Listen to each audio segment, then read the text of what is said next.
अस्सलाम वालेकुम, this is Moeed Pirzada. This is such an interesting world कि इस वक्त जब मैं बोल रहा हूँ, इस वक्त पाकिस्तान में 5 दिसंबर की सुबह होने वाली है, कुछ घंटों में। लेकिन अमेरिका में मैं जहाँ पे हूँ वहाँ पर पूरी शिद्दत से सूरज चमक रहा है और यहाँ पर दोपहर का वक्त है, बहुत गहमा गहमी है, बहुत ज़्यादा एक्टिविटी जो है जो हो रही है इस वक्त। Of course this is an interesting world. और दूसरी चीज़ जो मैं आपको शेयर भी करता हूँ, रिमाइंड भी करता हूँ, पहले भी मैंने इसका जिक्र किया था कि इस यूट्यूब चैनल पे जिसे आप फॉलो करते हैं और आप मेरे साथ हैं इस प्लेटफॉर्म पे, ये प्लेटफॉर्म जो है ये अब इसके 55% जो इसके फॉलोअर्स हैं वो पाकिस्तान से बाहर हैं। सिंगल लार्जेस्ट ब्लॉक जो है ऑलमोस्ट 45% का वो अभी भी पाकिस्तान में है। लेकिन 55% जो हैं वो नॉर्थ अमेरिका में है, कनाडा में है, यूएस में है, ऑस्ट्रेलिया न्यूजीलैंड में है, मैक्सिको में है, यूरोप में है, यूके में है, पूरे मशरक़ वस्ती में, तकरीबन दुनिया के हर मुल्क में। और जब तक हमने बहुत ज़्यादा पाकिस्तान की पॉलिटिक्स में इनवर्ड फोकस नहीं किया था मार्च से पहले, तो उस वक्त 10% से ज़्यादा जो व्यूअरशिप थी इस यूट्यूब चैनल की वो हिंदुस्तान में थी। लेकिन आहिस्ता आहिस्ता मैंने देखा कि उस व्यूअरशिप में खासी कमी आ गई। मुझे उसका याद नहीं है परसेंटेज क्या है, लेकिन हर दफ़ा जब हम करते हैं तो कुछ लोग जो है हिंदुस्तान से छोड़ देते हैं, बिकॉज वो पाकिस्तान की इंटरनल पॉलिटिक्स में उस तरह से इंटरेस्टेड नहीं है जिस तरह से जाहिर है कि वो इंडो पाकिस्तान के इश्यूज़ के अंदर इंटरेस्टेड है। But having said this, let me also tell you कि मेरा टॉपिक जो है, जो सब्जेक्ट ऑफ डिस्कशन है प्रिंसिपली, वो क्या है। जो प्रिंसिपली तौर पे, जैसे कि इसका टाइटल मैंने रखा है इस वीलॉग का, कि मैं डिस्कस करूंगा कि पाकिस्तान के नए आर्मी चीफ जनरल कामर जावेद बाजवा जो हैं, sorry I am sorry, Pakistan के नए आर्मी चीफ जो हैं जनरल आसिम मुनीर जो हैं, उनके सामने किस किस्म के स्ट्रेटेजिक चैलेंजेस हैं। और इसका कॉन्टेक्स्ट ये है कि जब एक दिन पहले आईएसपीआर ने इस हवाले से एक स्टेटमेंट इशू की। अब नए आईएसपीआर के नए जनरल मेजर मेजर जनरल शरीफ नए आईएसपीआर के डीजीपी आए हैं। जो पहला जो एग्जेक्टिव एक्शन किया नए आर्मी चीफ ने, उन्होंने एक नए डीजी आईएसपीआर लगाए। और जो पिछले डीजी आईएसपीआर थे वो आई एस्यूम के को कमांडर कराची की हैसियत से बाबर इफ्तिखार साहब जो हैं, he would be assuming the charge, अगर अभी तक उन्होंने चार्ज जो है वो नहीं लिया। अच्छा, एक मैं कमेंट इस पर ज़रूर कर दूं कि मैंने बहुत ट्विटर के ऊपर लोगों को देखा, जो हर वक्त ही मैं देखता हूँ, जो जनरल बाबर इफ्तिखार जो हैं, लेफ्टिनेंट जनरल बाबर इफ्तिखार को बड़ा कंटेम करते हैं। कंटेमिनेशन शुरू चल रही है, मसलसल अप्रैल से चल रही है, जब उन्होंने एक प्रेस कॉन्फ्रेंस में ये कह दिया था। बड़ा अनफॉर्चुनेट कमेंट था कि आप देखें कि स्टॉक मार्केट जो है उसने इम्प्रूव किया है। उसके बाद से ज़ाहिर है उनको चूंकि बार बार स्टेटमेंट देनी पड़ती थी, एक वो कॉन्डेमनेशन की जद में आ गए और उस कॉन्डेमनेशन में बहुत ही शिद्दत से इजाफा हुआ जब मेजर जनरल बाबर, जो लेफ्टिनेंट जनरल बाबर इफ्तिखार जो हैं, उनको कहा गया और उन्होंने डीजी आईएसआई जो हैं नदीम अंजुम साहब के साथ, लेफ्टिनेंट जनरल नदीम अंजुम के साथ बैठ के उन्होंने शहीद अरशद शरीफ की हिराकत के चंद दिन के बाद, इनफैक्ट उस दिन जिस दिन अरशद शरीफ का जनाजा था इस्लामाबाद में फैसल मॉस्क में उनका जनाजा पढ़ा गया, तो उस दिन उन्होंने एक प्रेस कॉन्फ्रेंस की और वो बड़ी अनफॉर्चुनेट प्रेस कॉन्फ्रेंस थी। और उसके बाद लोगों की नज़रों में वो आ गए बहुत ज़्यादा और उन पर ताबड़तोड़ हमले जो है मैं देखता हूँ हर वक्त होते रहते हैं। It is important to understand that lieutenant general Iftikhar Babar Iftikhar जो हैं, he is a very good man. और सिंस हमारा बहुत इंटरेक्शन उनके साथ रहा है as journalist, as media person, as TV person, I think he is a very very good man. और ये सारी सिचुएशन में वो पड़े हैं और फंसे, और उनके साथ पाकिस्तान आर्मी के बहुत से ऑफिसर्स जो हैं इस सिचुएशन में मैं समझता हूँ ख़राब हुए हैं, फंसे हैं, बहुत स्ट्रेस से गुजरे हैं। उनके ऊपर लोगों की ज़ुबानें खुली हैं, उन पर बहुत ज़्यादा तनकीद हुई है, हमले हुए हैं उनके ऊपर, उनको मिसअंडरस्टैंड किया गया है। ये बेसिकली तौर पे चेन ऑफ कमांड की वजह से हुआ है, जहां पाकिस्तान, और चेन ऑफ कमांड के अपने भी सैकड़ों हज़ारों फ़ायदे हैं। अगर एक मिलिट्री ऑर्गेनाइजेशन में चेन ऑफ कमांड नहीं होगी तो मिलिट्री ऑर्गेनाइजेशन फंक्शन कैसे करेगी। लेकिन इस पे मैं एक अलग वीलॉग करूंगा कि चेन ऑफ कमांड के अंदर जो है इलीगल वर्सेस लीगल ऑर्डर जो है उसकी क्या सिग्निफिकेंस है। बिकॉज मैंने पढ़ा है कि अमेरिका की मिलिट्री के अंदर बड़ा क्लियर है कि ऑफिसर्स जो हैं वो इलीगल या गलत ऑर्डर्स को एक्सेप्ट नहीं करेंगे। और उसमें साइट किया गया है टोक्यो ट्रायल को और न्यूरनबर्ग ट्रायल को। बहरहाल that's a bigger discussion. But general Babar Iftikhar जो है इज़ अ गुड मैन। उनको जो कुछ भी करना पड़ा, पोजीशंस लेनी पड़ी, वो इसलिए करनी पड़ी कि एक बेसिक बहुत बड़े लेवल की मैक्रो मिस्टेक जो है वो आउटगोइंग चीफ जनरल कामर जावेद बाजवा साहब कर चुके थे। और बाकी ऑफिसर्स जो हैं उनको अपने चीफ की बात माननी पड़ी, including that unfortunate press conference जो की गई। मेरे पास जो अंडरस्टैंडिंग है कि दोनों ही जो जनरल्स थे, डीजीआईएसआई और डीजीआईएसपीआर जो थे, उनको बिठाया गया ज़बरदस्त प्रेस कॉन्फ्रेंस में। उनकी अपनी जजमेंट थी कि ऐसी प्रेस कॉन्फ्रेंस जो है वो नहीं होनी चाहिए, नहीं करनी चाहिए। डीजीआई के बारे में मुझे स्पेशली इवन वाशिंगटन में मुझे पता चला कि वो इस प्रेस कॉन्फ्रेंस को नहीं करना चाहते थे।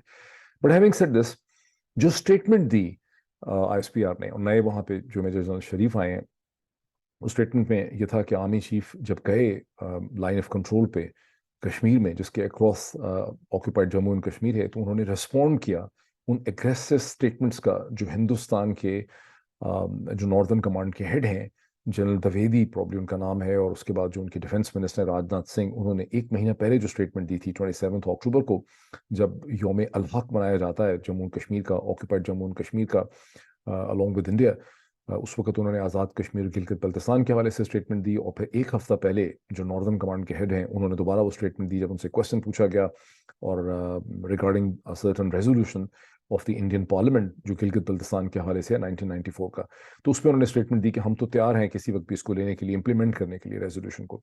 पाकिस्तान के आर्मी चीफ ने हिंदुस्तान को वार्न किया कि अगर कोई एग्रेसिव डिज़ाइन किया जाएगा, हमला किया जाएगा, तो हम बड़ा भरपूर उसका जवाब देंगे। और उसको फिर हिंदुस्तान के तमाम अखबारात ने बहुत नुमायां तौर पर, इंटरनेशनल पेपर्स ने भी, अमेरिका वगैरह में भी उसको कवर किया।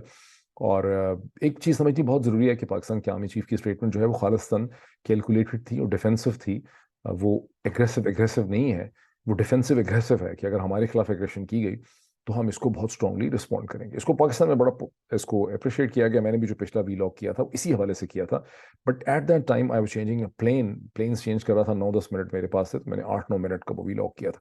तो मैं उस हवाले से उसकी स्ट्रेटेजिक चैलेंजेस क्या हैं पाकिस्तान के नए army chief general Asim Munir sahab के सामने, उसको मैं थोड़ा सा इसमें डिस्कस करना चाहता हूँ। बिकॉज जो स्ट्रेटेजिक चैलेंजेस पहले से बिल्डअप हो रहे थे आफ्टर 9/11 वो तो थे ही, लेकिन outgoing chief general Qamar Javed Bajwa जो हैं, उन्होंने अपनी बहुत से ऐसे उन्होंने स्टेप्स उठाए या ब्लंडर किए जिसके नतीजे में अब नए आर्मी चीफ जो हैं और पाकिस्तान की जो मौजूदा मिलिट्री हाई कमांड है, उसके जो चैलेंजेस हैं स्ट्रेटेजिक, उनमें बहुत ज़्यादा इजाफा हो गया। एक तो बहुत ही अननेसेसरी चैलेंज पैदा हो गया है कि पाकिस्तान की इंटरनल पॉलिटिक्स में पाकिस्तान की फौज जो है वो बहुत कंट्रोवर्शियल हो गई है, और एक इंटरनल पॉलिटिकल टर्मोइल छोड़ के जनरल कमर जावेद बाजवा चले गए, जो फ्रैंकली स्पीकिंग बिल्कुल अननेसेसरी था, और उसके नतीजे में जो हमारी कैपेसिटीज़ हैं वो बहुत बुरी तरह से मुतासर हुई हैं।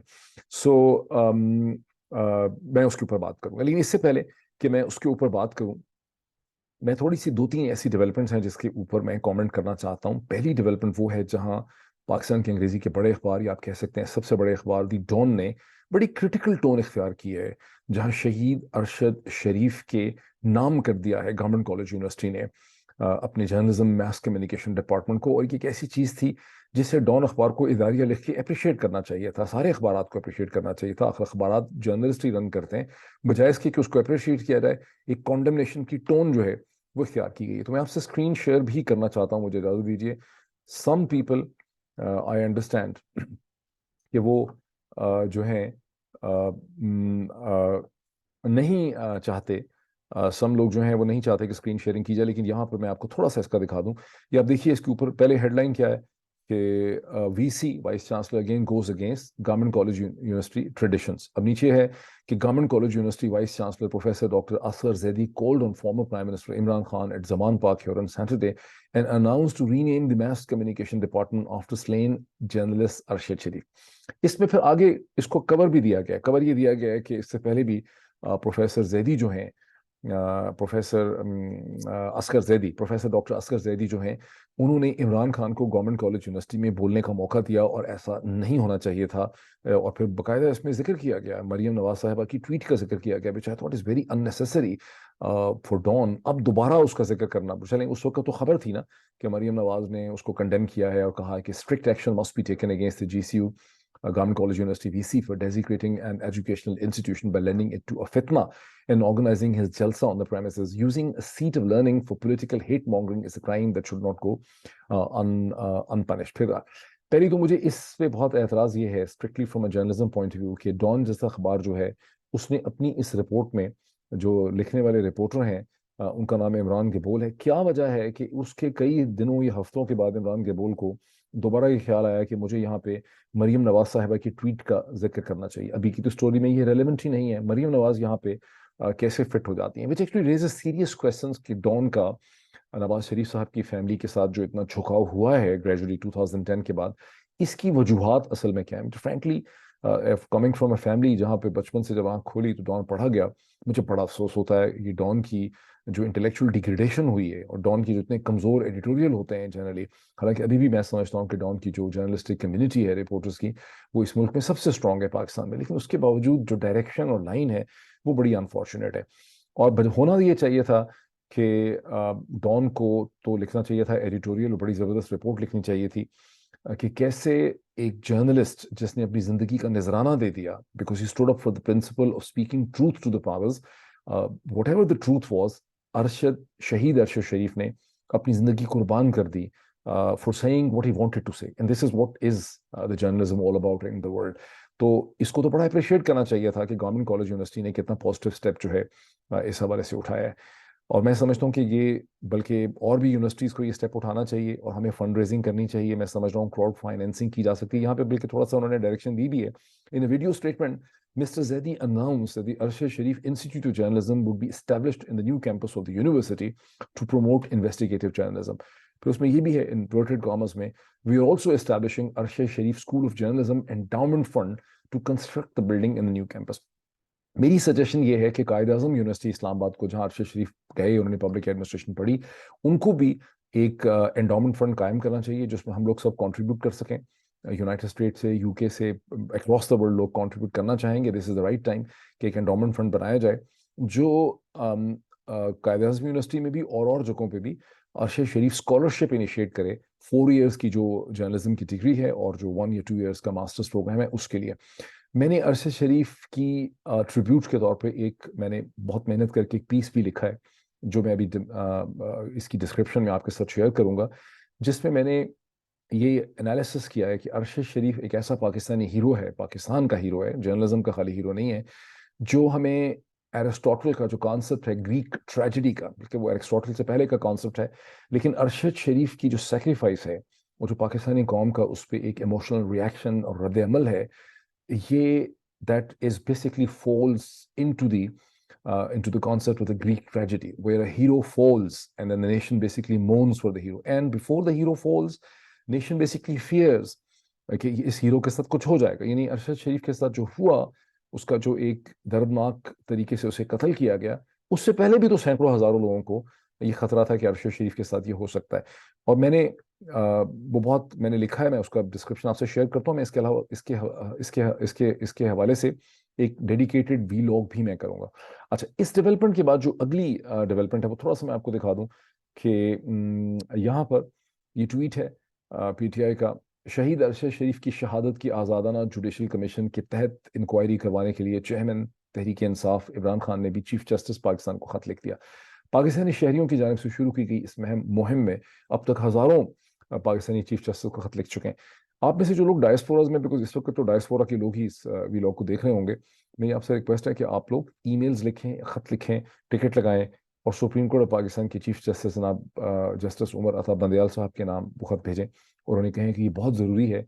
अगर अरशद शरीफ के कत्ल की इंक्वायरी जुडिशल नहीं हो सकेगी तो सुप्रीम कोर्ट ऑफ पाकिस्तान अपनी तमाम तर मॉरल और इखलाकी हैसियत जो है उसे खो देगी। मुझे बहुत खतरा है और मैं आपको ये भी वॉलंटियर करूंगा, I have reason to believe the chief justice of Pakistan जनाब उमर अता बंदयाल साहब जो हैं, he is a very good man at heart.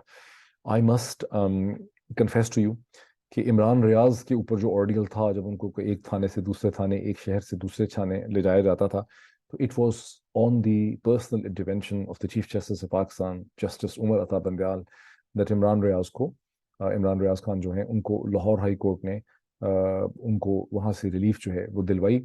और हम लोगों ने जो जर्नलिस्ट थे, I led that initiative, we reached out to the chief justice of Pakistan जनाब उमर अता बंदयाल साहब, and I must actually admit this thing कि बहुत ही ह्यूमन उनका रिस्पॉन्स था। He was very concerned on what was happening. अब उसके बाद अगर वो ये नहीं कर पा रहे, रिलीफ नहीं दे पा रहे, तो फिर हमें ये समझना चाहिए कि उनके ऊपर किस किस्म के प्रेशर्स होंगे। और हमारा रोल यहाँ पर ये है, हैविंग अंडरस्टैंडिंग दिस थिंग कि chief justice of Pakistan is essentially very human man, very evolve man, very developed man. हमें उनके हाथ मजबूत करने की ज़रूरत है। तो आप लोग अमेरिका से, कनाडा से, ऑस्ट्रेलिया से, न्यूजीलैंड से, यूके से, पूरी दुनिया से एक पैराग्राफ लिखें और उनको कहें कि ये बहुत ज़रूरी है, और ख़त जो है आप भेजें, ताकि जब हज़ारों ख़त उनके पास, ऑलरेडी हज़ारों ख़त पहुँच चुके हैं, जब दुनिया से भी, अमेरिका, कनाडा, ऑस्ट्रेलिया की स्टैंप लग के भी वहाँ टिकट पहुँचेंगे, तो आपका केस जो है हमारा वो मजबूत होगा। इसके बाद let me come back to this other thing let me what was that. हाँ, अब मैं इसकी स्टॉप शेयरिंग कर देता हूँ यहाँ पे स्क्रीन की। और बल्कि मैं दिखाना जो आपको चाह रहा था मैं दिखा ही देता हूँ आपको यहाँ पे। Again let me again come back to this. ये मैं आपको एक्चुअली दिखाना चाह रहा था headline. This is regarding the interview जो Imran Khan the former prime minister Pakistan ने इमरान रियाज खान को बोल टेलीविजन में दिया। ये उसके बारे में खबर है, डॉनी की खबर है। इमरान से is offer for talks was misread. यहाँ पर इमरान खान साहब ने इस चीज़ की क्लैरिफिकेशन दी है इस चीज़ के अंदर कि उनने जो ऑफर की थी जमातों को उसे गलत समझा गया। दो चीज़ों की उन्होंने बेसिकली यहाँ पे बात की। ठीक, अब मैंने आपको ये दिखा दी। दो चीज़ों की यहाँ पे इमरान खान ने प्रिंसिपली बात की। एक तो उन्होंने कहा कि उनकी जो ऑफर थी पीडीएम की जमातों को कि डायलॉग के लिए हम बैठ सकते हैं, आपसे नेगोशिएशन कर सकते हैं, बैठ सकते हैं, उसको मिसरीड किया गया। मेरी अंडरस्टैंडिंग है ये रिपोर्ट इतनी अच्छी लिखी भी नहीं है, लेकिन मैं समझता हूँ कि वो जो चीज़ कह रहे थे जिसको गलत समझा गया। इमरान खान ने कभी ये नहीं कहा था कि हम वाइडर डायलॉग्स जो हैं वो करेंगे पीडीएम के साथ हर किस्म की चीज़ों में। बिकॉज जब भी, क्योंकि इमरान खान को अच्छी तरह से इसका एहसास है कि इवन जब फैटफ की लेजिस्लेशन के लिए जमातों से, पीडीएम की जमातें जो हैं उनसे मदद मांगी गई, कॉपरेशन मांगी गई, उनको अप्रोच किया गया, तो उन्होंने कहा कि हमारे केसेस खत्म कर दें, हमारे लिए ये कर दें, हमारे लिए वो कर दें, नैब के कानून को खत्म कर दें। तो इमरान खान को एहसास है कि उनके इंटरेस्ट जो हैं वो बड़े डिफरेंट हैं पीडीएम की जमातों के। जब इमरान खान ने कहा कि हम इसके लिए बैठने के लिए तैयार हैं, तो वो खालिस्तान इलेक्शन की डेट, उसका मैकेनिज्म, इलेक्शन कमीशन के अंदर चीफ इलेक्शन कमिश्नर की तब्दीली, वो जो पूरा प्रोसेस है, उसके हवाले से इमरान खान जो है वो चाहते हैं कि बाकी सारी जमातों के साथ बैठ के एक डायरेक्शन और एक मैकेनिज्म सेट किया जाए।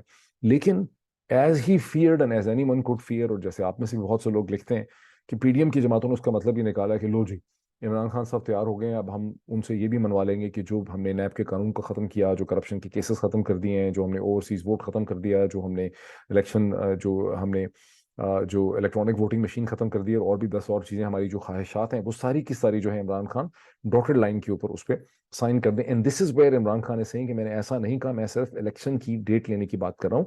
और इसके साथ ही उन्होंने ये कहा कि 5 से 7 दिन के अंदर अंदर हम पंजाब और खैबर पख्तूनख्वा की असेंबली तोड़ सकते हैं, और उतनी देर तक ही मैं इसका जो है वेट करूंगा। वो टूटती हैं या नहीं टूटती उसके रास्ते में और भी कॉम्प्लिकेशंस हो सकती हैं, लेकिन this is what precisely he says. और इमरान खान के जहन में ये है, चूंकि वो मार्च और मई के दरमियान में, मुझे उनके एनालिसिस से लगता है कि इमरान खान ये सोचते हैं कि पाकिस्तान में जनरल इलेक्शंस होने चाहिए बिटवीन मार्च एंड मई। मार्च का तो जिक्र भी कर रहे हैं, मार्च नहीं तो अप्रैल, अप्रैल नहीं तो मई उनके जहन में है। और उसके हवाले से भी डॉन ने बड़ा उनको कंडेम करने की भी कोशिश की हुई है स्टोरी के अंदर। तो इसका मतलब ये है कि अगर मार्च में इलेक्शन होने हैं, उसके फौरन बाद होने हैं, तो फिर पीडीएम की जमातों को अगले चंद दिनों के अंदर नेशनल असेंबली को तोड़ के एक इंटरिम गवर्नमेंट को सेटअप लाने के ऊपर उनको फैसला करना होगा, जो अपेरेंटली अभी तक वो उसके लिए बिल्कुल तैयार नहीं है। पूरी कोशिश कर रहे हैं कि ऐसा ना हो। और जो चीज़ वो पाकिस्तान की कोई भी चीज़ से उनको मजबूर नहीं कर सकती, लेकिन जो चीज़ उनके ऊपर प्रेशर डाल रही है वो इस वक्त पाकिस्तान की इकोनॉमिक सिचुएशन है, जहां आपने देखा कि इस वक्त एक दूसरे के ऊपर इल्ज़ाम लगा। पिछले अगर आप 48 घंटों को देखें तो पाकिस्तान के फाइनेंस मिनिस्टर जनाब इसहाक डार साहब तशरीफ लेके जाते हैं शाहजेब खानजादा के प्रोग्राम में, जियो न्यूज़ में, और वहां जाके वो ब्लास्ट करते हैं दो लोगों को। एक तो मिफ्ता इस्माइल को तो वो मुसलसल ब्लास्ट कर ही रहे हैं, हालांकि उनको आए हुए ऑलमोस्ट 2 मंथ्स हो गए हैं एज पाकिस्तान फाइनेंस मिनिस्टर, लेकिन वो मुसलसल मिफ्ता, डॉक्टर मिफ्ता इस्माइल की जिंदगी के पीछे पड़े हुए हैं कि मिफ्ता ये गलत करके चला गया, मिफ्ता ये गलत करके चला गया, मिफ्ता को ये करना चाहिए था। सो मच सो कि मैंने सुना है कि दिस इज हिलेरियस कि वो ये कह रहे हैं कि जो एप्पल, सॉरी, जो गूगल का प्ले स्टोर है, उसकी जो $30 मिलियन प्लस की पेमेंट थी वो मिफ्ता को अरेंज करके जानी चाहिए थी, मेरे ऊपर फेंक के चला गया है। और दूसरी तरफ उन्होंने आईएमएफ को ब्लास्ट कर दिया। ये वही आईएमएफ है जिसके साथ अपेरेंटली उनके बड़े अच्छे ताल्लुकात होने चाहिए थे, लेकिन अब वो कह रहे हैं कि आईएमएफ पैसे नहीं देगा तो मैं कहीं और से अपने किसी दोस्त से पैसे अरेंज कर लूंगा। यहाँ प्रॉब्लम पैसे अरेंज करने का नहीं है। आईएमएफ ने कभी पाकिस्तान को बहुत ज्यादा पैसे नहीं दिए हैं। अगर आप इमरान खान की पूरी हुकूमत देख लें तो पूरे पौने 4 बरस में आईएमएफ से 2 या 3 बिलियन डॉलर ही इमरान खान की हुकूमत ने लिए थे। आईएमएफ की जो सिग्नलिंग है, जो ग्रीन लाइट होती है, वो हेल्प करती है पाकिस्तान को to take the budgetary support from World Bank, from Asian Development Bank, from DFID, from other जो सोर्सेज हैं, स्टेक होल्डर्स हैं, जैसे मिडिल ईस्टर्न कंट्रीज हैं, वहां से आप कर्जा रेस करते हैं, जिसमें सऊदी अरब है, जिसमें कतर है, जिसमें यूएई है। और उसके अलावा जो इंटरनेशनल बॉन्ड मार्केट्स हैं, जहां पे आप कंट्री के बॉन्ड्स को फ्लोट करते हैं, सुकूक बॉन्ड्स फ्लोट करते हैं, वहां आईएमएफ के प्रोग्राम में होने से आपको निस्बतन बेहतर रेट मिलता है। वरना आपका जो रेट है डेट रेस करने का बहुत बढ़ जाता है। पाकिस्तान का तो रेट ऑलरेडी जो है डेट रेस करने का बहुत ज्यादा है।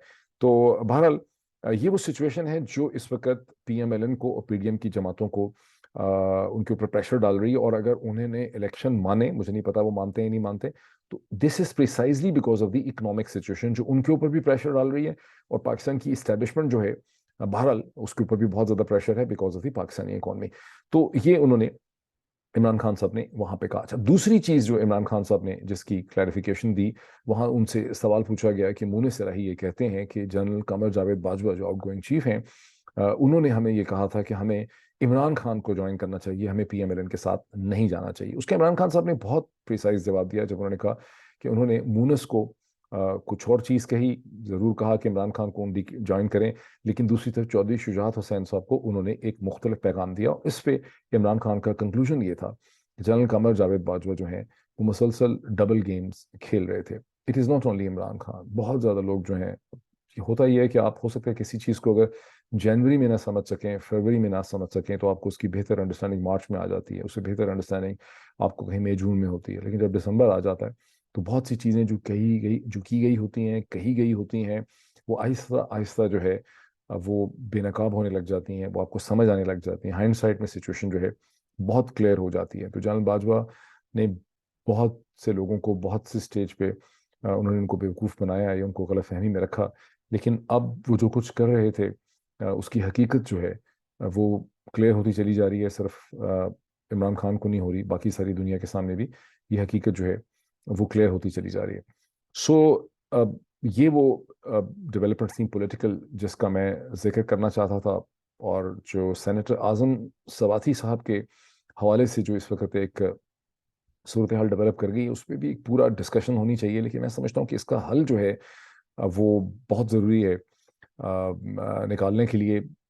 इसमें हैविंग सेड, इसमें यह है कि आजम सवाती साहब ने जो गालियां लिखी ट्वीट में, वो उनको ऐसे नहीं लिखनी चाहिए थी। Were if I were the adviser to senator Azam Swati, तो मैं उनको कहता कि आप सुप्रीम कोर्ट के सामने सारा सारा दिन धरना दें, डिमांड करें, जस्टिस कमीशन की डिमांड करें, इदारिये लिखें, प्रेस कॉन्फ्रेंसेस करें।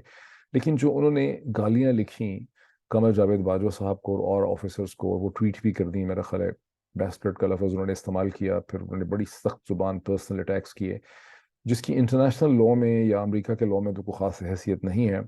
लेकिन पाकिस्तान के कल्चरल कॉन्टेक्स्ट में उन्होंने जनरल कमर जावेद बाजवा साहब को, जो बहरहाल उस वक्त भी आर्मी चीफ थे, और उनके जो ऑफिसर्स हैं अपॉइंटेड, उनको उन्होंने एक हैंडल दिया, लूज बॉल दी, जिसकी बेसिस पे उन्होंने एक बार फिर केस बना ली।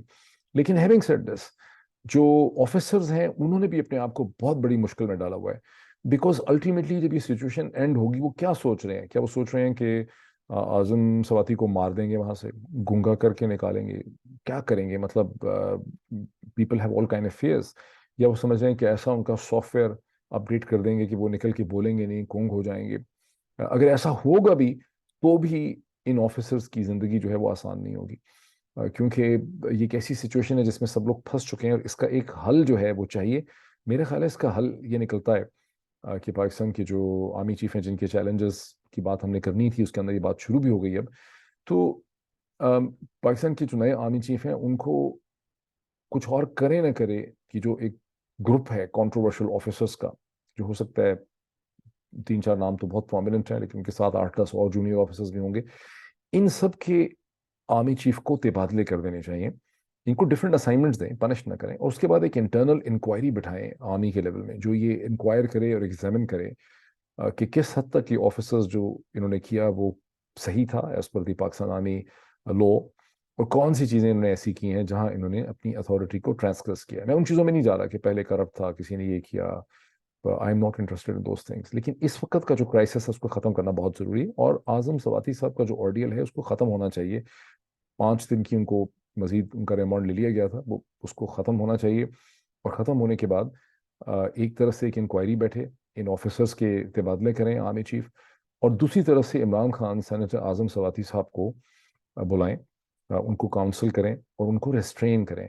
Because it is very important कि आजम सवाती और PTI जो हैं वो नए army chief general Asim Munir sahab की जो स्ट्रेटिजिक मुश्किलात हैं, जिनका मैं भी जिक्र करने वाला हूँ, उनमें मजीद अननेसेसरी इजाफा ना करें। और आप सबसे भी मेरी रिक्वेस्ट ये होगी कि it is only ethical and intelligent and common sense कि नए आर्मी चीफ को मौका दें चीज़ें ठीक करने का। अभी तो 29 नवंबर को उन्होंने चार्ज संभाला है, अभी आज पाकिस्तान में 5 दिसंबर हुई है, जो 8 दिन लिटरली एक हफ्ता हुआ है। And this is a very complex assignment. कहते हैं कि एक आर्मी चीफ को अपनी फौज की जो मिलिट्री मशीन है उसको संभालते संभालते उसमें अपनी प्लेसमेंट्स करते हुए कम अज़ कम भी 5-6 महीने जो हैं वो आसानी से लग जाते हैं। लेकिन इस वक्त तो बहुत ज़रूरी है कि जनरल आसिम मुनीर को ये अपॉर्चुनिटी मिले कि जनरल आसिम मुनीर जो है वो अपने फैसले कर सकें। और ये जिस किस्म की शदीद पोलराइजेशन है सेनेटर आज़म सवाती साहब के हवाले से, उधर से डॉक्टर शहबाज गिल ने भी जो स्टेटमेंट्स की वो भी उस तरह से नहीं होनी चाहिए थी। उसका भी दोबारा केस वगैरह बन चुका है। ये बड़ा गलत होगा अगर दोबारा शहबाज गिल को भी गिरफ्तार कर लिया गया। That would be unnecessary provocation on the side of the establishment and that would further complicate the responsibilities and challenges of the general Asim Munir. तो ये मेरी मतलब एक थिंकिंग या ब्रेन वेव है। अब आ जाते हैं उस चीज की तरफ जिसका मैंने इशारा किया।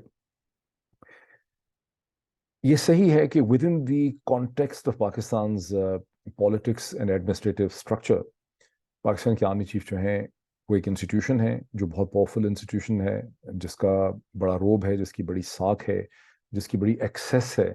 तो पाकिस्तान का आर्मी चीफ पाकिस्तान के इंटरनल कॉन्टेक्स्ट में जो भी करना चाहता है with the help of the main tool inter services intelligence, वो कुछ भी कर सकता है। अदालतों को भी इन्फ्लुएंस कर लेता होगा, पुलिस, FIA, इंतजामी ढांचा, politics, MNAs, MPAs, courts, everything can be influence with in the context of Pakistan. लेकिन पाकिस्तान की बाउंड्री से जब हम बाहर निकल जाते हैं तो फिर आर्मी चीफ की लिमिटेशंस जो हैं वो शुरू हो जाती हैं। और इस वक्त पाकिस्तान का हमेशा से जो एग्जिस्टेंशियल कॉन्फ्लिक्ट है, सर्वाइवल का कॉन्फ्लिक्ट है, वो इंडियन यूनियन के साथ है। और इस वक्त हम देख रहे हैं कि इंडियन यूनियन जो है, एक इंडियन ओरिजिन, वैसे तो पाकिस्तानी ओरिजिन भी हो सकते हैं, ऋषि सुनक जो हैं जो अब इस वक्त ब्रिटेन के प्राइम मिनिस्टर हैं, लेकिन बिकॉज ऑफ रिलीजन वो एक इंडियन ओरिजिन कहा जाएगा उनको। एक इंडियन, और शादी भी उन्होंने उसी तरह से उनकी हुई। तो एक इंडियन ओरिजिन पॉलिटिशियन और की पर्सन जो है अब ब्रिटेन का, ग्रेट ब्रिटेन का प्राइम मिनिस्टर है। इसी तरह से अमेरिका के अंदर हिंदुस्तानी जो लॉबीज हैं और हिंदुस्तान की जो बिजनेस क्लास है, जो एकेडेमिया है, थिंक टैंक्स, यूनिवर्सिटीज और पॉलिटिक्स के अंदर इंडियन जो डायस्पोरास हैं उसका इन्फ्लुएंस जो है उसमें दिन रात उसके अंदर बहुत ही तेजी से उस ताकत के अंदर इन्फ्लुएंस में इजाफा हुआ है।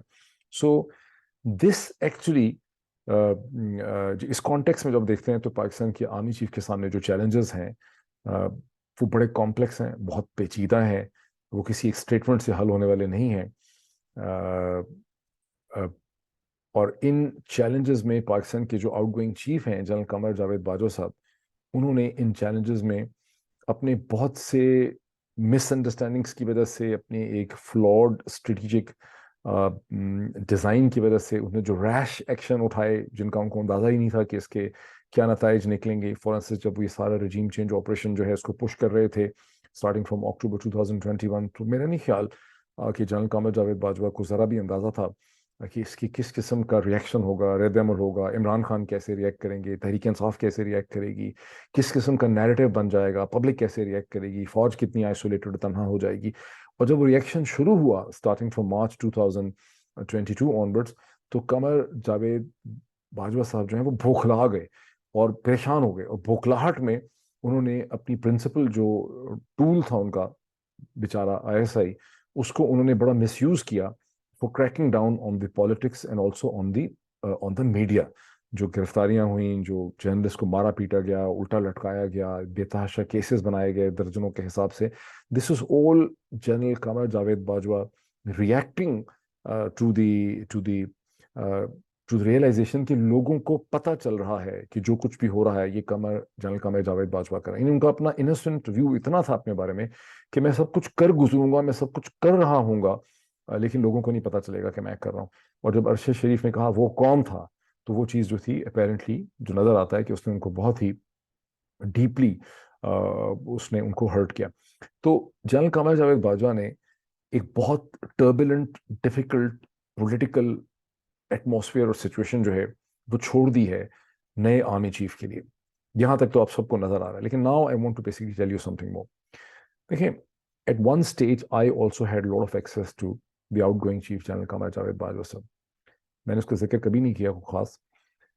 In almost 1 month and several weeks after the Balakot जब इंडिया की स्ट्राइक हुई थी, तो I had a very long session, solo session अकेले with General Qamar Javed Bajwa sir at the Army House in Rawalpindi. That was something I think April 2019. और मैंने कभी उसका किसी भी जगह पे सोशल मीडिया पे ट्वीट में किसी टीवी प्रोग्राम में उसका मैंने किसी पब्लिक प्लेटफॉर्म के ऊपर जिक्र नहीं किया. और ये मेरा तो ख्याल था कि घंटे कई दफ़ा उनसे पहले भी मुलाकात हुई ग्रुप्स के अंदर, जो मीडिया ग्रुप्स में, और उन्होंने कहा कि I will meet you, I will invite you, I will meet you, I have a long session with you. And it was very kind of him. उन्होंने मुझसे बहुत सी इन्फॉर्मेशन शेयर की जो वो it was quite a privilege listening to his point of view and perspective on regional issues, international issues वगैरह वगैरह. सो मेरा ख्याल था कि दिन के 1 बजे संडे के दिन ये मीटिंग हुई और आर्मी हाउस में, और मेरा ख्याल था कि ये घंटा 1.5 घंटा की मीटिंग होगी, लेकिन they turn out to almost 5 hours long meeting on a Sunday afternoon. And he was very kind. उन्होंने मुझसे बहुत सी चीज़ें शेयर की. मैंने आज तक उसके ऊपर कभी भी कमेंट नहीं किया और अभी भी नहीं करूँगा. जब मैं उस मीटिंग से निकला तो मुझे ISPR की तरफ से कॉल आया. पहले एक मिड रैंकिंग ऑफिशियल ने, फिर उनसे बहुत सीनियर ऑफिशियल ने मुझसे बात की बड़ी क्विकली, कहा कि we understand that you had a long meeting and session with General Qamar Javed Bajwa. It was on schedule. Army House ने directly schedule की थी, हमारे थ्रू नहीं की थी. लेकिन as you know कि the army chief जो है वो बड़ा खुल के बोलते हैं और कोई ब्रेक लगाते नहीं है, बहुत खुल के बोलते हैं, बहुत कुछ कहते हैं, बहुत खुल के बोल देते हैं. तो अब जो कुछ भी उन्होंने कहा है, प्लीज उसके ऊपर कोई ट्वीट नहीं करना है, कोई प्रोग्राम नहीं करना है, and you must actually keep to itself. तो उसके बाद और बहुत से ऐसे लोग हैं जिनकी मीटिंग्स हुई, उन्होंने बड़े उसके ट्वीट्स वगैरह किए होंगे, या ग्रुप मीटिंग भी हुई थी 3 लोगों की, उन्होंने डिनर किया जनरल बाजवा के साथ, उन्होंने उसके बारे में प्रोग्राम कर दिया या ट्वीट्स किए. मैंने कभी इस चीज़ को डिस्क्लोज नहीं किया. लेकिन सिंस देन उस बात को 3 साल 8 महीने गुजर चुके हैं, 8 या 9 महीने गुजर गए. इस टाइम पीरियड में जो कुछ जनरल बाजवा ने उस वक्त कहा, उसकी एग्जैक्ट स्पेसिफिक डिटेल्स में तो मैं नहीं जाता, लेकिन बहुत सी चीज़ें उन्होंने पाकिस्तान के जो CEOs हैं, चीफ एग्जीक्यूटिव ऑफिसर्स हैं बिजनेस ऑर्गेनाइजेशंस के, उनके साथ ग्रुप मीटिंग्स में भी कहीं. फरवरी 2022 में एक अमेरिकन डेलीगेशन था बिजनेस का, जिसके साथ भी उन्होंने वो चीज़ें कहीं, उन्हीं ख्यालात का उन्होंने इजहार किया बड़ा खुल के. बहुत दफ़ा उन्होंने लोगों से दर्जनों दफ़ा किया. और जब अमेरिका में आए एंड सितंबर या अक्टूबर 2022 में, तो वहाँ पर भी उन्होंने अपने इंटरलोक्यूटर्स के सामने वो तमाम चीज़ें कहीं. और जो ब्रेकफास्ट मीटिंग उन्होंने की, ब्रेकफास्ट कम ब्रंच मीटिंग पाकिस्तान एम्बेसी में, उसमें भी उन्होंने वो चीज़ें दोहराई. तो मैं भी जो है बता सकता हूँ अब आपको.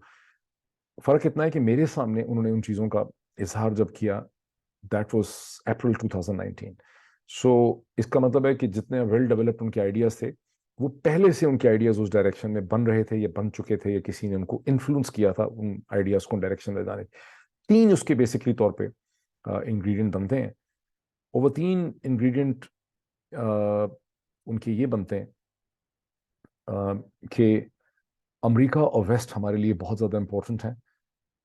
Technology transfer, spare part, weapons, चीज़ें, वेपन सिस्टम, हमें जो भी, हमें जिस किस्म के वेपन सिस्टम रिक्वायर्ड हैं, जिस किस्म की टेक्नोलॉजी हमें एक्वायर करनी होती है, और जो हमारे ट्रेड रिलेशनशिप हैं, पॉजिटिव ट्रेड बैलेंस है, वो सब हमारा अमेरिका और वेस्ट, यूरोपियन यूनियन वगैरह के साथ है. So this is very important for us.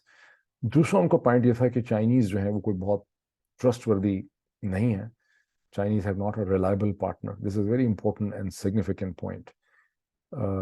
Chinese reliable नहीं है, उनका इक्विपमेंट अच्छा नहीं है, उनकी टेक्नोलॉजी बहुत अच्छी नहीं है. ये एक ऐसी चीज़ है जिसको उन्होंने पब्लिक, ना सिर्फ पाकिस्तानी बिजनेस जो लीडर्स हैं उनके साथ उन्होंने कहा कि चाइनीज़ रिलायबल नहीं है, बल्कि उन्होंने जो नेशनल सिक्योरिटी डायलॉग हुआ है 2022 में, जिसे डॉक्टर मोईद यूसुफ ने ऑर्गेनाइज किया था, जिसमें ज़ल्मे खलीलजाद भी तशरीफ लाए, उसमें उन्होंने बाकायदा चाइनीज़ इक्विपमेंट के बारे में कमेंट भी कर दिए, और उन्होंने इसी किस्म की बातें वहाँ की भी.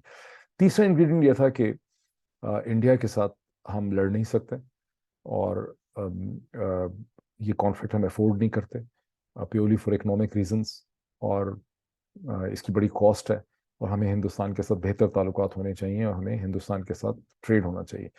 Now it also goes to the tribute of General Qamar Javed Bajwa कि जो सीज फायर हुआ लाइन ऑफ कंट्रोल में, जो अभी तक मेरा ख्याल है बाय एंड लार्ज होल्ड कर रहा है, उसमें जनरल कमर जावेद बाजवा की एफर्ट्स थी, परहैप्स वाया ब्रिटेन और US, लेकिन वो जो इंडिया वो आर्मी टू आर्मी वो सीज फायर हुआ, उसमें कोई खास पॉलिटिकल इनिशिएटिव इमरान खान हुकूमत का नहीं था। तो ये भी आप उसको उनको दे सकते हैं, इस चीज का सेहरा जो है उनके ऊपर जाता है।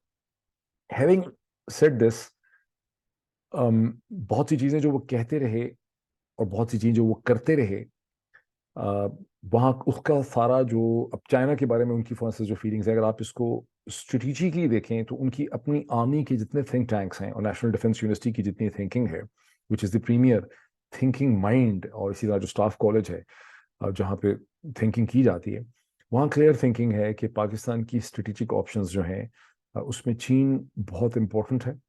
और पाकिस्तान को अगर पीस मिलता है सस्टेनेबल, उसको डेप्थ मिलती है, और हिंदुस्तान से भी अगर बेहतर ताल्लुकात पाकिस्तान को मिलेंगे तो तभी मिलेंगे जब चीन पाकिस्तान के साथ खड़ा होगा। और अगर पाकिस्तान टोटली अमेरिका की कैंप में चला जाता है तो उसके जो स्ट्रेटेजिक बैलेंस है और सस्टेनेबल पीस की जो एबिलिटी है वो इफेक्ट होती है, वो इरोड होती है। ये क्लियर थिंकिंग है पाकिस्तान की स्ट्रेटेजिक थिंकर्स की, और ये समझ भी आती है बात। क्या जनरल कमर जावेद बाजवा इससे कमिटेड रहे? आ, आ, ये एक बहुत इंटरेस्टिंग और इम्पोर्टेंट क्वेश्चन है, जिसने इस वक्त जो पाकिस्तान के आर्मी चीफ के सामने जो चैलेंजेस और कॉम्प्लेक्सिटीज़ हैं उसमें बहुत ज़्यादा इजाफा कर दिया। दूसरा, मुझे अमेरिका के अंदर भी ऐसे एक्सपर्ट्स ने ये कहा कि जनरल कमर जावेद बाजवा की ख्वाहिश, चूंकि उन्होंने यहाँ इसका इजहार भी किया, वो कितनी ही अच्छी और सिंसियर क्यों नहीं है, परहैप्स ही डजंट अंडरस्टैंड कि हिंदुस्तान की जो हिंदुत्व मूवमेंट है, भारतीय जनता पार्टी आरएसएस है, वो पाकिस्तान के किसी भी पॉजिटिव इनिशिएटिव को जो जनरल कमर जावेद बाजवा लेना चाहते थे, या उनके दिल में ख्वाहिश थी, उनको किसी ने कन्विंस किया उसमें, उसको रिस्पॉन्ड नहीं कर सकते, रिस्पॉन्ड नहीं करेंगे। और उसका ताल्लुक सिर्फ नरेंद्र मोदी की पॉलिटिक्स से नहीं है, पूरी हिंदुत्व की जो नीचे से ऊपर वर्टिकली इंटीग्रेटेड पॉलिटिक्स है, उसमें इसकी कोई बहुत ज़्यादा गुंजाइश नहीं है कि ऐसा जो है वो हो सके। इसमें एक एग्जांपल जो है बहुत इंपॉर्टेंट है। फरवरी 2022 में अमेरिका से एक बिजनेस डेलीगेशन, जिसमें एक बहुत इंपॉर्टेंट बिजनेस पर्सनालिटी भी थे, कुछ और लोग भी थे, वो जब कमर जावेद बाजवा साहब को, जन साहब को मिले रावलपिंडी के अंदर आर्मी हाउस के अंदर, तो जनरल कमर जावेद बाजवा ने उनसे खुद कहा कि मैं तो चाहता हूँ कि हिंदुस्तान के साथ ट्रेड हो, मैंने तो ऑलमोस्ट ट्रेड करवा दिया था। उन्होंने ये भी जिक्र किया कि नरेंद्र मोदी जो है वो सिंध आ सकते थे, उसके बाद वो इस्लामाबाद आ सकते थे, इमरान खान से मुलाकात हो सकती थी, मैं तो चीज़ें ठीक कर रहा था, और ट्रेड तो मैंने ऑलमोस्ट खुलवा दिया था हिंदुस्तान के साथ बायलैटरल। लेकिन शाह महमूद कुरैशी जो है, इसने पूरी कैबिनेट को मेरे खिलाफ कर दिया। ये वो इंसिडेंट है जहाँ एक आध दिन के लिए ट्रेड का एक नोटिफिकेशन आ गया था, सारा इल्ज़ाम जो था वो इमरान खान की हुकूमत के ऊपर पड़ा, और उसके बाद हुकूमत जो है उससे रिट्रैक्ट हो गई थी। उसके बाद पाकिस्तान का मीडिया, जिस तरह का पाकिस्तान का मीडिया है बेचारा, जो कुछ ना लिख सकता है, ना बोल सकता है, ना एनालिसिस कर सकता है, उसने उसका सारा इल्ज़ाम जो है वो इमरान खान के ऊपर डाला, और इमरान खान की गवर्नमेंट के ऊपर उन्होंने डाला कि इनकी कंफ्यूजन है। लेकिन अब जनरल कामर जावेद बाजवा और बहुत से ज़ाहिर सोर्सेज को पता है, जो आर्मी के अंदर भी है, कि वो इनिशिएटिव जो है वो जनरल कामर जावेद बाजवा साहब की तरफ से लिया गया। प्रॉब्लम ये है कि जनरल कमर जावेद बाजवा इन पूरे 6 बरसों में ये करते रहे कि इनिशिएटिव और एक्शन वो लेते रहे, खास करके इमरान खान की हुकूमत चूंकि निस्बतन खासी कमज़ोर थी पोलिटिकली एज कम्पेयर टू, उसको शुरू से बेसाखियों पर रखा गया। नवाज शरीफ साहब की जो हुकूमत थी 2013 और 2017-18 के दरमियान, वो एक निस्बतन मजबूत हुकूमत थी, बिकॉज उसके पास सिंपल मेजोरिटी थी। इमरान खान को सिंपल मेजोरिटी डिनाई की गई, साथ ही प्रोपेगेंडे से मशहूर कर दिया गया कि हमने इमरान खान को हुकूमत जो है वो दिलाई है। ये वो सब वो डबल गेम्स हैं जो अब बहुत शिद्दत से एक्सपोज हो गई हैं। अभी आप सुन रहे हैं पीएमएलएन वाले प्रोपेगेंडा करते हैं, लेकिन let it be very clear that Imran Khan को सिंपल मेजोरिटी डिनाई की गई, पंजाब में वो मैनिपुलेशन की गई। जनरल कमर जावेद बाजवा, हमें अब सारा यही समझ आता है कि जनरल कमर जावेद बाजवा की ये गेम थी, ये उनकी डबल गेम इसका हिस्सा था। सो इमरान खान की हुकूमत चूंकि बैसाखियों पे थी, और उसके ऊपर हर वक्त ये धड़का लगा हुआ था, तलवार लटक रही थी कि किसी वक्त भी इस हुकूमत को गिराया जा सकता है, इसलिए इमरान खान को ज़्यादा से ज़्यादा हर दिन जनरल कमर जावेद बाजवा की के साथ उनको कॉम्प्रोमाइज़ करना पड़ता था, और जो भी जनरल कमर जावेद बाजवा करवाना चाहते थे इमरान खान से, वो करवा लेते थे। उसके बावजूद वो सेटिस्फाइड नहीं थे। जैसा कि आपने देखा कि उनके एसेट्स जो हैं मीडिया में, उन्होंने एक बहुत बड़ी कैंपेन चलाई पंजाब के चीफ मिनिस्टर उस्मान बुज़दार के खिलाफ, जिसको कवर तो ये दिया गया कि उस्मान बुज़दार नालायक है, निकम्मा है, ये है, वो है, लेकिन असल जो मामला बिल्कुल क्लियर हो चुके हैं कि उस्मान बुज़दार कुछ ऐसे रियल एस्टेट के इनिशिएटिव थे जिनमें कमर जावेद बाजवा और कुछ और शख्सियात इंटरेस्टेड थी। चूँकि उस्मान बुज़दार इमरान खान के कहने पे वो जो रियल एस्टेट के प्रोजेक्ट्स हैं उसकी ग्रीन लाइटिंग नहीं कर रहे थे, जहाँ पे ग्रीन लैंड जो है उनको ब्राउन में कन्वर्ट करना था, कंस्ट्रक्शन के परमिशन वगैरह देनी थी। तो जाहिर है कि वो बहुत खिलाफ थे उस्मान बुज़दार के। अब इस इनिशिएटिव को भी देखें कि इनिशिएटिव वो ले लेते हैं ट्रेड में, रिस्पॉन्सिबिलिटी इमरान खान को उठानी पड़ती है, सीपेक स्लो हो जाता है, सिस्टम पे कंट्रोल ज़्यादा उनको है, इमरान खान को नहीं है, लेकिन ब्लेम सारा जो है वो इमरान खान को उठाना पड़ता है। This is my analysis. लेकिन ट्रेड वाली बात आप देखें हिंदुस्तान के साथ, अगर आप इसका एक पॉलिटिकल पैराडाइम है जिसको कहते हैं power without responsibility, power without responsibility. अगर जनरल कामर जावेद बाजवा ये चाहते थे कि हिंदुस्तान के साथ ट्रेड खुलना चाहिए इन दी अप्रैल ऑफ 2021, जिसका वो क्रेडिट लेते हैं मीटिंग्स में, तो फिर उनको ऑपोजिशन को और मीडिया को भी कन्विंस करना था कि हम ये इनिशिएटिव लेना चाहते हैं। उन्होंने इनिशिएटिव तो करवा दिया, इमरान खान की हुकूमत पर उसमें मलबा भी डाल दिया, लेकिन at the same time PMLN और पीपीपी स्टार्टेड अटैकिंग दी इमरान खान गवर्नमेंट। तो उन्होंने पूरा काम तो नहीं किया। इस तरह के आधा पचदा वो बहुत सी चीजें करते रहे, जिससे जो है वो चैलेंजेस जो है वो बढ़ते रहे। But anyway, now coming to it के जनरल आसिम मुनीर साहब के सामने, आर्मी चीफ के सामने जो चैलेंजेस हैं, it's a very difficult strategic environment vis-a-vis India, vis-a-vis United States, vis-a-vis Europe, जो उन्होंने इनहेरिट की है। और जनरल कमर बाजवा के विजन और ओवरचर्स की वजह से इसकी कॉम्प्लेक्सिटी में बहुत ज़्यादा इजाफा हो गया। और जनरल आसिम मुनीर को बड़ी मेहनत करनी पड़ेगी, बड़ी एहतियात से चलना पड़ेगा बहुत सी उन उलझी हुई चीज़ों को ठीक करने के लिए, बिकॉज ये जो धागे हैं ये बहुत ज़्यादा उलझ चुके हैं और ये गुम हो चुके हैं। इस वक्त सबसे बड़ा मसला उनका है, जिसको हम बार बार रिपीट करते हैं, कि पाकिस्तान की इंटरनल जो उलझी हुई डोमेस्टिक पॉलिटिक्स है, उसको उन्हें ठीक करना होगा। इसका हरगिज़ ये मतलब नहीं है कि वो अपना वजन तहरीक इंसाफ की तरफ फेंक दें और पीएमएलएन वगैरह के साथ तो उनको लेकर आए हैं, जाहिर है वो उनके ममनून भी होंगे। इसका हरगिज़ मतलब नहीं है कि वो पीएमएलएन के साथ या पीडीएम की जमातों के साथ कोई टेंशन पैदा करें, फड्डा पैदा करें। उनको सोच समझ के स्टेप उठाने होंगे ताकि वो पाकिस्तान की पॉलिटिक्स को इस तूफानी कैफियत में से निकाल सकें। ये उनका बहुत बड़ा चैलेंज होगा। इसी तरह जो उनको इमेज इंप्रूव करना है, आईएसपीआर के उन्होंने नए डीजी लगाए, टेक्निकल साइड से लगाए, इंजीनियरिंग कोर के लगाए, डेस्टो से उनको लेकर आए हैं। तो इसका मतलब है कि वो आईएसपीआर को टेक्निकल बुनियादों के ऊपर इंप्रूव करना चाहते होंगे। ये बात समझ आती है, वेरी पॉजिटिव। इसी तरह इंटर सर्विसेज इंटेलिजेंस जो है, जिसकी 80s के बाद से कल्चर बन गया है इन्फोर्समेंट और इम्प्लीमेंटेशन का, मार धाड़ का बन गया। उस वक्त इन्फोर्समेंट की जरूरत थी। इस वक्त प्रिंसिपली इंटर सर्विसेज इंटेलिजेंस की जो प्रिंसिपल रिक्वायरमेंट है कि उसकी इंफॉर्मेशन गैदरिंग बड़े हाई लेवल की हो, और फिर उसके बाद एनालिसिस, यानी इंफॉर्मेशन अगर आ जाती है और एनालिसिस नहीं कर सकते ऑफिसर्स, तो फिर भी तो कोई फायदा ना हुआ।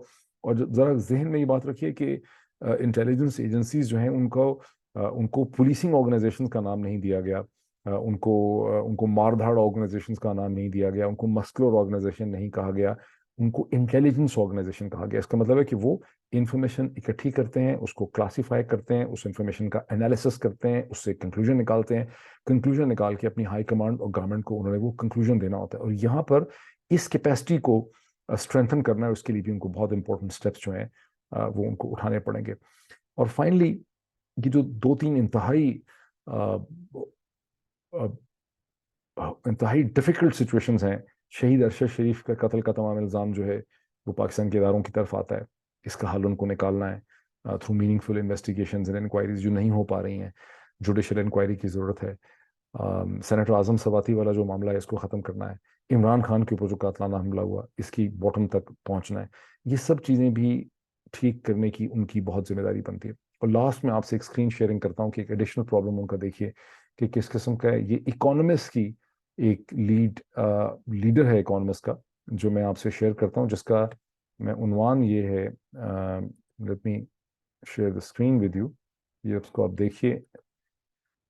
इसका उन्वान है कि Pakistani turn against the army. ऊपर जनरल आसिम मुनीर साहब की पिक्चर लगी हुई है। General Asim Munir has an opportunity to mend his own business. अच्छा, बड़ा इंटरेस्टिंग है। अगर आप इसके टाइटल से इसको देखते हैं, हेडलाइन से, तो आपको ऐसा लगता है कि वो इकोनॉमिस्ट जो ब्रिटिश एस्टेब्लिशमेंट की जुबान बोलता है, ये कैसी पब्लिकेशन है जैसे न्यूयॉर्क टाइम्स अमेरिकन एस्टेब्लिशमेंट की जुबान बोलता है, इकोनॉमिस्ट हमेशा ब्रिटिश एस्टेब्लिशमेंट की जुबान बोलता है। तो इसको देखने में ऐसा लगता है कि जनरल आसिम मुनीर साहब को कहा जा रहा है कि फौज को जो है, जो मामला खराब हो गए हैं, जैसा मैंने कहा, उनको ठीक करना चाहिए, because Pakistani turn against the army. Headline से तो ऐसा लगता है, लेकिन अब इसको पढ़ते हैं तो आपको पता चलता है कि ये खालिस्तान पीडीएम की हुकूमत को सपोर्ट करने के लिए जनरल आसिम मुनीर के ऊपर दबाव डाला जा रहा है। मैं आपको पढ़ के सुनाता हूँ। General Bajwa tried to put Mr. Khan in his place by inducing the current ISI boss and other bigwigs to denounce him. If anything, this increased Mr. Khan's popularity, which extends to the army's rank and file. The former Prime Minister may be the biggest domestic challenge Pakistan's generals have faced. Tens of thousands flocked to hear him at a rally in Rawalpindi, the army's main garrison, last week. I'm more worried about the freedom of Pakistan than my life, he thundered, while seated because of his bullet wounds. General Munir must be worried. Yet his best hope for foiling Mr. Khan, General Bajwa's blundering suggests, is to sit tight. Mr. Khan wants an election and is threatening to dissolve the assemblies of Punjab and Khyber Pakhtunkhwa, which his party controls, to try to force one. But dissolving parliament is Mr. Sharif's prerogative, and he has vowed to carry on until its term ends in August.